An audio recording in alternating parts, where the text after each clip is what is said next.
സുരേഷ് ഗോപിയുടെ ഇളയ മകനും യുവ നടനുമായ മാധവ് സുരേഷിൻ്റെ ഉപരിപഠനമെല്ലാം ലണ്ടനിലായിരുന്നു. പഠനം കഴിഞ്ഞ് തിരികെ എത്തിയ ശേഷമാണ് മാധവ് സിനിമയിൽ അരങ്ങേറിയത്. 4 വർഷക്കാലത്തെ UK ജീവിതം തൻ്റെ ജീവിതത്തെ എങ്ങനെ മാറ്റിമറിച്ചുവെന്ന് പറയുകയാണിപ്പോൾ മാധവ് സുരേഷ്. വിഷാദരോഗം തന്നെ അലട്ടിയിരുന്നുവെന്ന് മറുനാടൻ മലയാളിക്ക് നൽകിയ പോഡ്കാസ്റ്റിൽ താരപുത്രൻ വെളിപ്പെടുത്തി.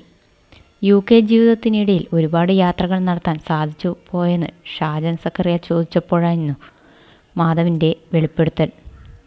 ഞാൻ ഒരുപാട് ട്രാവലിംഗ് നടത്തിയിട്ടില്ല. ലണ്ടനിൽ പഠിച്ചിരുന്ന സമയത്ത് ബാത്ത് എന്നൊരു സ്ഥലമുണ്ട്. അവിടെ ഞാൻ പോയിരുന്നു. സുഹൃത്തുക്കൾക്കൊപ്പമാണ് പോയത്. ട്രെയിനിൽ പോയി രാത്രി മുഴുവൻ ആ പ്രദേശം കറങ്ങി നടന്ന് കണ്ട് പിറ്റേ ദിവസം തിരിച്ചു വന്നു. സ്കോട്ട്ലാൻഡിലൊന്നും പോയിട്ടില്ല. 4 വർഷത്തോളം അവിടെ ഉണ്ടായിരുന്നു. എന്നിട്ടും എവിടെയും ഞാൻ യാത്ര പോകാതിരുന്നതിൻ്റെ കാരണം വെളിപ്പെടുത്തിയാൽ ട്രോൾ വരുത്തി വെക്കുന്നത് പോലെയാകും. മെൻ്റൽ ഹെൽത്ത് എന്നത് റിയലായ ഒന്നാണ്. എല്ലാ നല്ല ജീവിത സാഹചര്യമുള്ളയാളും ഡിപ്രഷനിലേക്ക് പോകുന്നതിൽ ഒരു തെറ്റുമില്ല. ഇത് കേൾക്കുമ്പോൾ ചിലർക്കെങ്കിലും കളിയാക്കാൻ തോന്നും. പക്ഷേ സത്യം പറയട്ടെ, മാനസികാരോഗ്യം എന്നത് സത്യമാണ്. 4 വർഷം ഞാൻ അവിടെ പഠിച്ചപ്പോൾ എൻ്റെ കാര്യങ്ങൾ നോക്കിയത് അച്ഛൻ തന്നെയാണ്. അല്ലാതെ അച്ഛൻ പണം തരാതെ ഇരുന്നിട്ടില്ല. പക്ഷേ എന്തുകൊണ്ടോ പുറത്തിറങ്ങിപ്പോകാനോ സ്ഥലങ്ങൾ കാണാനോ ഒന്നും എനിക്ക് തോന്നിയിരുന്നില്ല. ബെഡിൽ നിന്നും പുറത്തിറങ്ങാൻ പറ്റാത്ത അവസ്ഥയുണ്ട്. റോബോട്ടിക് ലൈഫ് പോലെയാകും ആ സമയത്ത് ജീവിതം. അന്ന് നല്ല ജീവിത സാഹചര്യവും 3 നേരം ഭക്ഷണവും എന്ത് സഹായത്തിനുമായി മാതാപിതാക്കളുമെല്ലാം എനിക്കുണ്ടായിരുന്നു.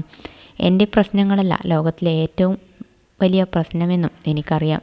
പക്ഷേ അന്ന് ഞാൻ അനുഭവിച്ചത് എനിക്ക് ഏറ്റവും വലിയ പ്രശ്നങ്ങൾ തന്നെയായിരുന്നു. എന്തുകൊണ്ട് വിഷാദരോഗം വരുന്ന മാനസികാവസ്ഥയിലേക്ക് എത്തിയെന്ന് ചോദിച്ചാൽ ചിലപ്പോഴൊക്കെ ഒറ്റപ്പെടലും ആരുമില്ലെന്ന തോന്നലും മനസ്സിനെ അലട്ടിയിരുന്നു.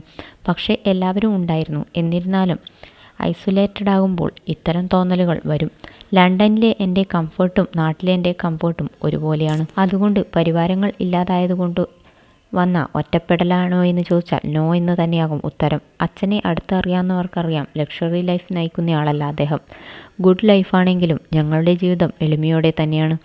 ഇത്രയേറെ ബുദ്ധിമുട്ടുകൾ അനുഭവിച്ചപ്പോഴും ലണ്ടൻ ജീവിതം നിർത്തി തിരികെ പോകണമെന്ന് തോന്നിയിട്ടില്ല. കാരണം അത് അച്ഛനോട് ചെയ്യുന്ന വലിയ തെറ്റാകും.